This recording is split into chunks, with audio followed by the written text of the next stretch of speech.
వెలుగులో నడుచుట ప్రేక్షకులకి శుభములు. లోకపు మాట. మీరు అడిగి అడిగి అలసిపోవడం కంటే అర్థం చేసుకొని అడగకపోవడమే మంచిది. దేవుని మాట. మీ అవమానమునకు ప్రతిగా రెట్టింపు ఘనత నొందుదురు.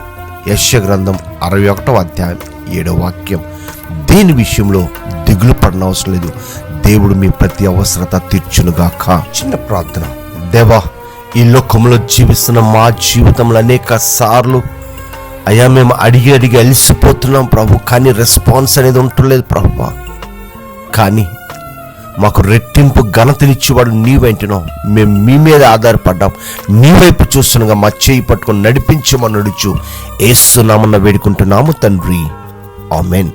దేవుడు మిమ్ముని మీ కుటుంబాన్ని సమాధానంతో నింపునుగాక. షాలోమ్.